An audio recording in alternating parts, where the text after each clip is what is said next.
La nota roja en la prensa. Acontecimientos que conmocionaron a la sociedad.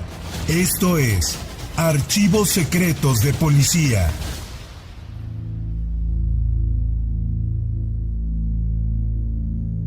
Al frente de un imperio del narcotráfico, el capo cubano, conocido como el Señor de los Túneles, escapó del Palacio Negro de Lecumberri.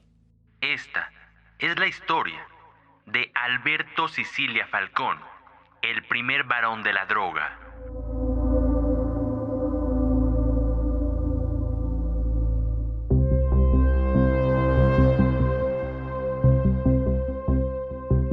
El 10 de julio de 1975, los periódicos registraron el nombre del primer varón del narcotráfico hecho famoso en México, el cubano-estadounidense Alberto Sicilia Falcón. 3 meses de trabajo conjunto entre la Policía Judicial de México y la DEA hicieron posible el desbaratamiento de la poderosa organización de narcotraficantes. Las capturas, hechas en ambos países, de 17 individuos en México y 10 californianos, revelaban que la banda movilizaba entre 50 y 100 kilos de cocaína, heroína y marihuana mensualmente, cuyos destinos incluían Colombia, México y Estados Unidos. Alberto Sicilia Falcón fue capturado en la calle Nieve, número 180, de la colonia Jardines del Pedregal, donde tenía un arsenal y varios automóviles, así como diversos paquetes de sustancias ilícitas. Fue apresado y encamado, con una mano fracturada, junto a una pistola que le fue decomisada. Cabe señalar que Irma Serrano, la tigresa, sirvió de aval para que el narcotraficante pudiera rentar el inmueble. La actriz estuvo involucrada en el caso, pero se libró de él hábilmente. El jueves 17 de julio de 1975, el caso generó tal fascinación debido a la aparición de la polémica tigresa. Declaraciones explosivas de la artista, en el sentido de que ella podría decir mucho sobre los verdaderos jefes del narcotráfico, obligaron al secretario del Tercer Juzgado Penal, Agustín Bárcenas, a informar que no requerirá a Irma Serrano para ninguna declaración, mientras que el abogado defensor de Sicilia Falcón declaraba que su defendido y la artista no tenían ninguna relación.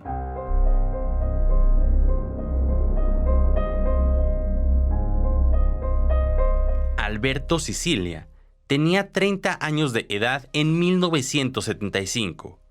Era jefe de la banda, y el mexicano Carlos Ángel, de 42, su lugarteniente. Junto con ellos, fue detenida Mercedes Coleman, quien dirigía a grupos de distribuidores de las drogas. Sicilia anteriormente residía en Miami, Florida, y después vivió en Tijuana, desde donde comenzó a introducir marihuana a los Estados Unidos mediante pipas de doble fondo. En el año 1971, el cubano conoció a José Luis Gavarón, con el cual inició operaciones de compra de cocaína para transportarla a la Unión Americana a través de las fronteras de Tijuana, Mexicali y Tecate.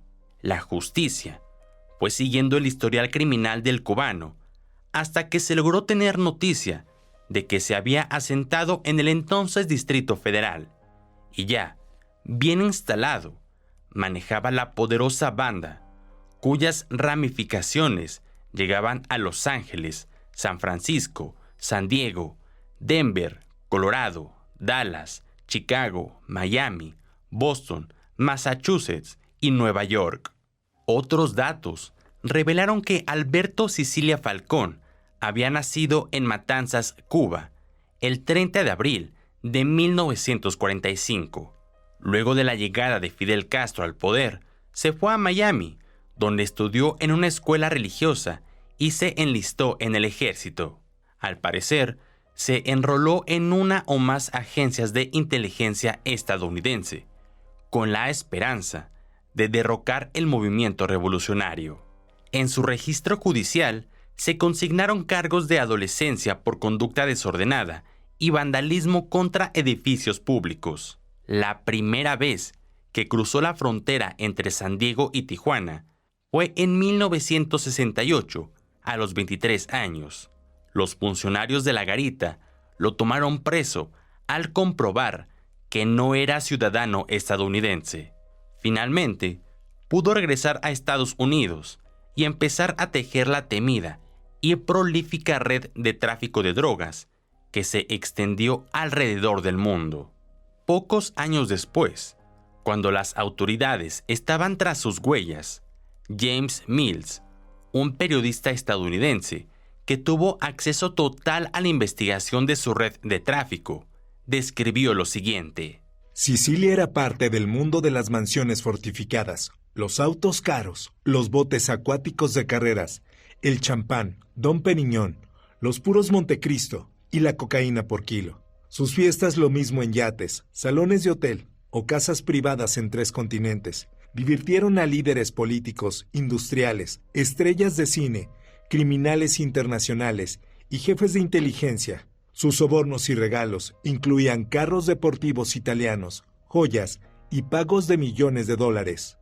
Alberto Sicilia Falcón tenía también el domicilio de Agua 754 en el Pedregal de San Ángel, que le servía para realizar sus operaciones ilegales. Junto con Sicilia Falcón, Carlos y Mercedes, la policía detuvo a Concepción Baeza, Nora Hilda, Félix Flores, Enrique Palacios y Luis Antonio, así como a Gabriel Ochoa, José Egosi, Fernando Asunción y otros sujetos más. La esposa legítima de Sicilia Falcón, Concepción Baeza, de más de 50 años, y quien fungía como cocinera para la banda, obtendría su libertad provisional mediante una fianza de 100,000 pesos. Junto con ella, 3 más de los implicados en el poderoso gang de las drogas, Enrique Palacios, Alfonso Rivera y Humberto Galvis, obtuvieron también los beneficios de la caución, pero con la misma cantidad. El resto de la banda quedó formalmente presa.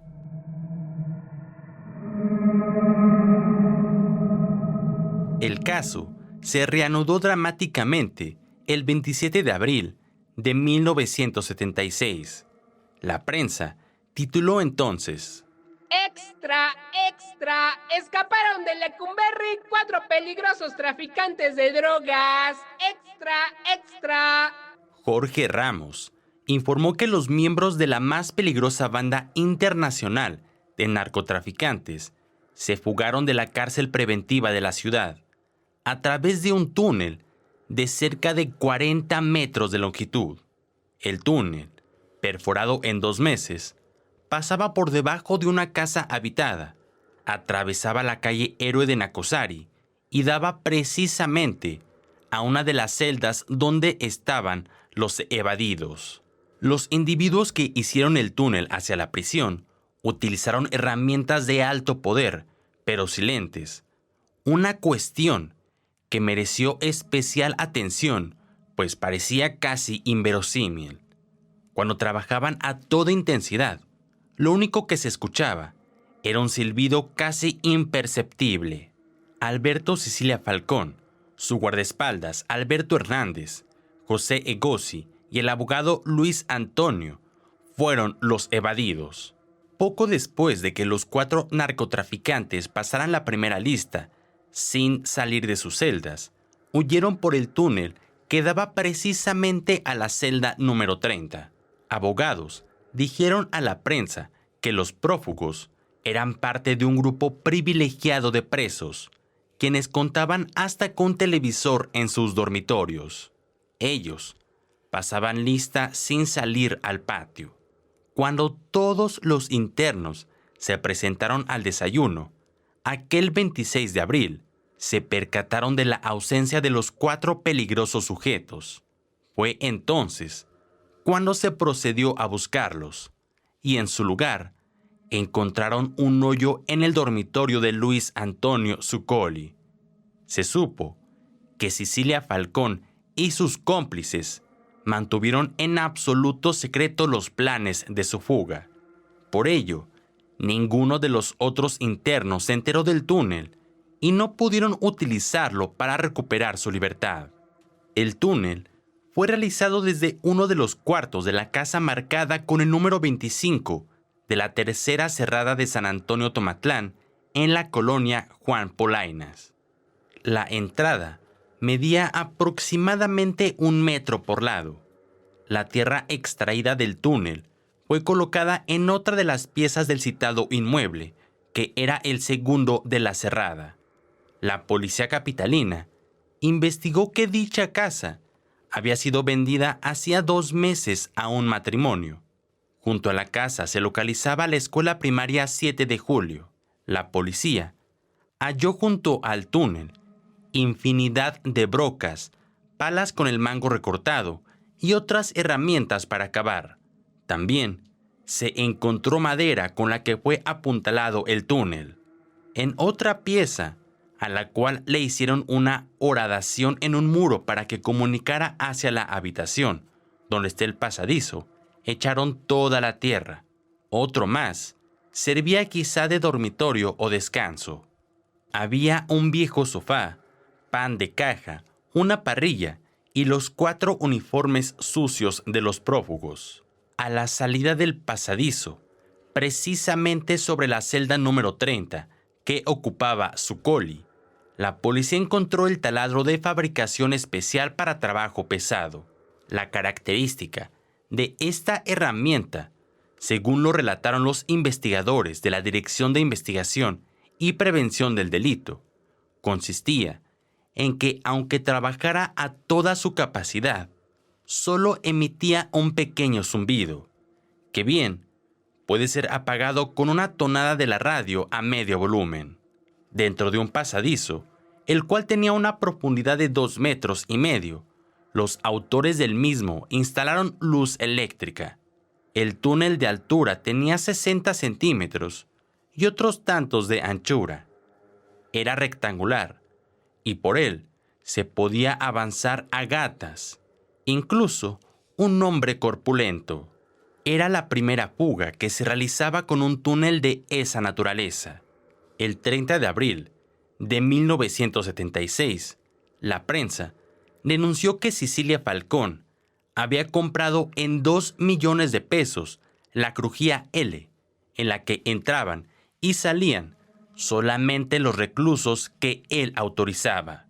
Se mencionaba que junto a la celda donde se hizo el hoyo del escape, Cecilia Falcón ordenó instalar un gimnasio con una pera de entrenamiento para boxeo y que durante las 24 horas había reclusos entrenando y golpeando el aparato para acallar cualquier ruido proveniente del subsuelo.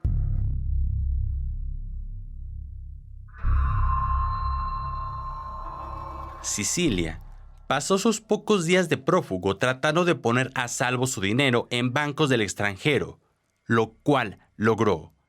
En las 13 cuentas bancarias que se le descubrieron, solo había unos cuantos miles de dólares. Estando en la casa de su sobrino Carlos, en la colonia Narvarte, la noche del 29 de abril de ese 1976, el traficante de drogas sufrió la mayor decepción de su vida. Carlos Sicilia, el sobrino, llegaba a la casa en su coche y cometió una infracción de tránsito.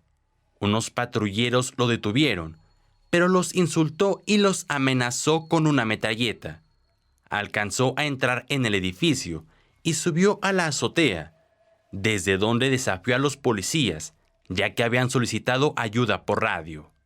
Eran los últimos tiempos de la guerrilla urbana de la Liga Comunista 23 de septiembre, y los policías creyeron que habían dado con una casa de seguridad de los guerrilleros. Una nube de agentes rodeó la zona. Carlos se dio cuenta del peligro y dejó la metralleta en la azotea. Y en la casa, su tío también se dio cuenta de que ya no valía la pena intentar nada. solo tenía una pistola. Alberto Sicilia Falcón se entregó. El 2 de mayo de 1976 se informó que los comandantes federales Florentino Ventura y Pedro Ismael, así como el subdirector de la Dirección Federal de Seguridad, Miguel Nazar, habían recapturado a Sicilia Falcón.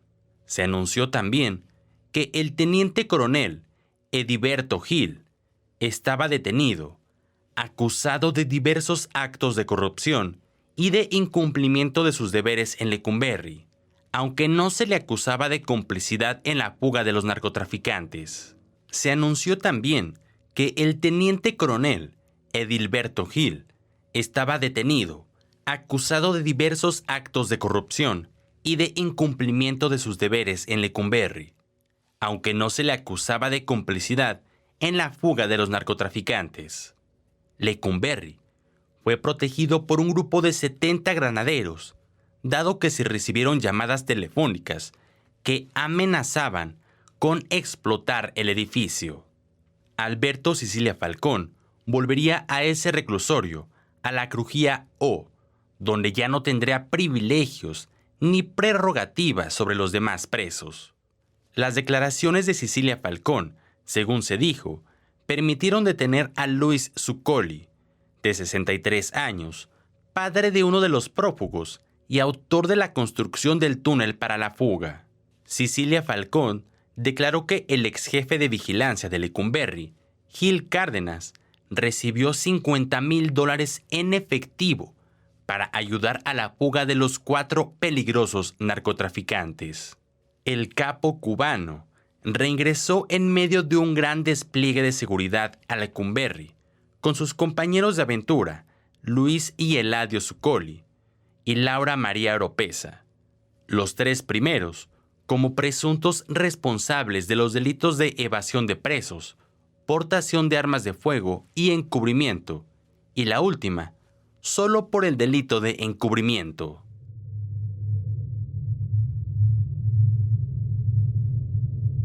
De Lecumberri, Sicilia Falcón pasó al reclusorio Oriente años después, donde se hizo muy amigo de Gilberto Flores, quien estaba preso por la muerte de sus abuelos, Gilberto Flores y su esposa.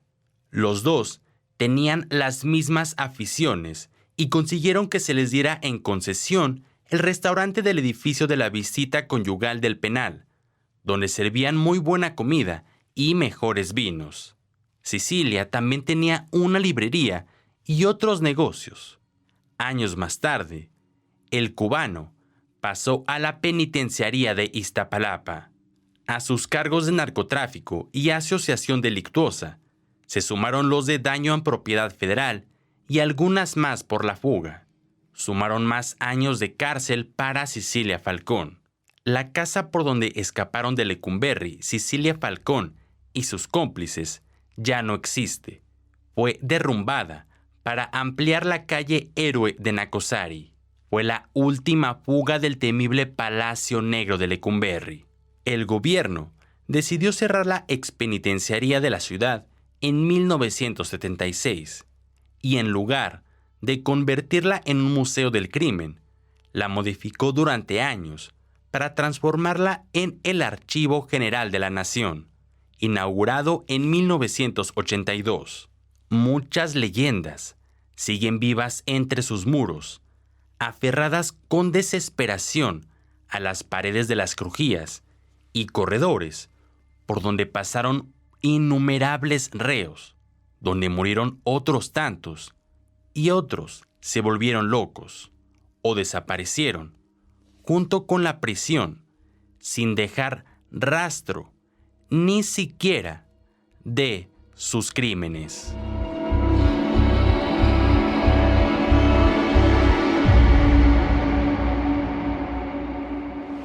Si te gustó este episodio, no olvides seguirnos como Archivos Secretos de Policía en tu plataforma de audio favorita. Además, estamos como La Prensa OM en YouTube, donde cada semana hay un episodio nuevo, con imágenes exclusivas de la prensa.